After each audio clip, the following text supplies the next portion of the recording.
আমাদের একই সাথে সাথে ভারতের সাথে বাংলাদেশের যত চুক্তি হয়েছে গত 15 বছরে ফ্যাসিস্ট শাসন আমলে সেটা প্রকাশ করার দাবি করা হয়েছে এবং একই সাথে সাথে রামপাল সহ বাংলাদেশের জন্য ক্ষতিকর যে সমস্ত চুক্তি আছে সেগুলি বাতিল করার দাবি করা হয়েছে। আজকে আমাদের যে ফ্যাসিস্ট আওয়ামী লীগ সরকার এবং তাদের দোসররা বাদে বাংলাদেশে যত পলিটিক্যাল পার্টি আছেন সবাই আজকে উপস্থিত ছিলেন।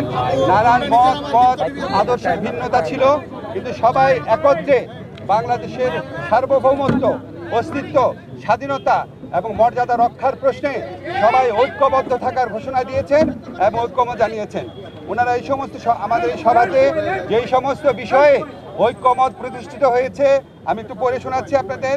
প্রথমেই ভারতের যে বাংলাদেশ বিরোধী বিভিন্ন তৎপরতা চলছে, বাংলাদেশের উপ হাইকমিশনে হামলা, বাংলাদেশ বিরোধী প্রচারণা, বাংলাদেশের অভ্যন্তরীণ ব্যাপারে হস্তক্ষেপ, এসবের তীব্র নিন্দা জানানো হয়েছে এবং ভারতের এই সমস্ত পদক্ষেপের বিরুদ্ধে বর্তমান সরকারের যে আত্মমর্যাদাশীল এবং সাহসী ভূমিকা তার প্রশংসা করা হয়েছে এবং সরকারের সাথে সলিডারিটি প্রকাশ করা হয়েছে। তবে একই সাথে সাথে ভারতের এই সমস্ত প্রচারণার বিরুদ্ধে সরকারকে আরও শক্তিশালীভাবে, আরও বেগবানভাবে এটাকে অ্যাড্রেস করার কথা বলা হয়েছে এবং এই জন্য প্রয়োজনীয় যে প্রবাসী যে আমাদের বন্ধুরা রয়েছেন, অন্য রাষ্ট্র রয়েছেন, বন্ধু রাষ্ট্র, তাদের সহযোগিতা, প্রবাসীদের সহযোগিতা, আন্তর্জাতিক সংবাদ সংস্থার যে সাংবাদিকরা রয়েছেন তাদেরকে এই দেশে ডেকে নিয়ে আসা, এই ধরনের নানান পরামর্শ দেওয়া হয়েছে এবং আমাদের কমিউনিকেশন স্কিল এবং ইন্টারন্যাশনাল লিগ্যাল স্কিল বাড়ানোর পরামর্শ দেওয়া হয়েছে। আমাদের একই সাথে সাথে ভারতের সাথে বাংলাদেশের যত চুক্তি হয়েছে গত 15 বছরে ফ্যাসিস্ট শাসন আমলে সেটা প্রকাশ করার দাবি করা হয়েছে এবং একই সাথে সাথে রামপাল সহ বাংলাদেশের জন্য ক্ষতিকর যে সমস্ত চুক্তি আছে সেগুলি বাতিল করার দাবি করা হয়েছে।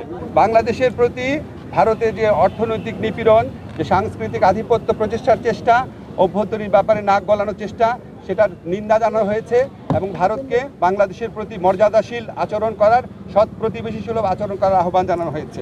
আচ্ছা, আমাদের এই পরিস্থিতি মোকাবেলায় ভারত বাংলাদেশ বিরোধী যে বিভিন্ন প্রচারণা চালাচ্ছে, এই পরিস্থিতি মোকাবেলায় সকল সম্প্রদায়ের মানুষের ভূমিকার প্রশংসা করা হয়েছে এবং সাম্প্রদায়িক সম্প্রীতি যে কোনো উস্কানির মুখে অটুট রাখার প্রত্যয় ব্যক্ত করা হয়েছে।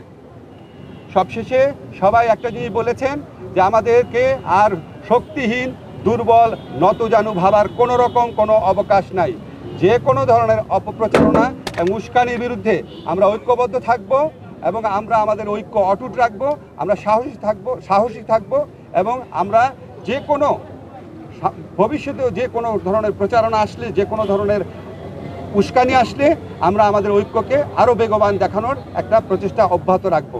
একই সাথে সাথে আমাদেরকে বলা হয়েছে, এটা প্রস্তাব আকারে আসছে, যে আমরা যে গোটা জাতি এই যে ভারতের অপপ্রচারণার বিরুদ্ধে ঐক্যবদ্ধ রয়েছি, এই জন্য আমরা সবাই মিলে একটা সমাবেশ করতে পারি কিনা, সবাই মিলে একটা পলিটিক্যাল কাউন্সিল করতে পারি কিনা, এমনকি নিরাপত্তা কাউন্সিল করতে পারি কিনা, এই ধরনের প্রস্তাব আনা হয়েছে। এই সবার মূল সুর ছিল যে আমাদের মধ্যে মত পথ আদর্শের ভিন্নতা থাকবে, আমাদের রাজনীতি ভিন্নতা থাকবে, অবস্থান ভিন্নতা থাকবে, কিন্তু দেশ সার্বভৌমত্ব এবং অস্তিত্বের প্রশ্নে আমরা সবাই এক, সবচেয়ে উপরে দেশ এবং এটার থেকে আমরা কখনো বিচ্যুত হব না। বাংলাদেশকে দুর্বল, শক্তিহীন, নতজানু ভাবার কোনো রকম অবকাশ নাই। এটা এই জাতীয় ঐক্যমতে, এটা একটা জাতীয় সমাবেশের মধ্যে দিয়ে, সকল রাজনৈতিক সমাবেশের মধ্যে দিয়ে এই বার্তা প্রকাশ করতে, এই বার্তা জানিয়ে দিতে বলা হয়েছে। আপনাদের ধন্যবাদ।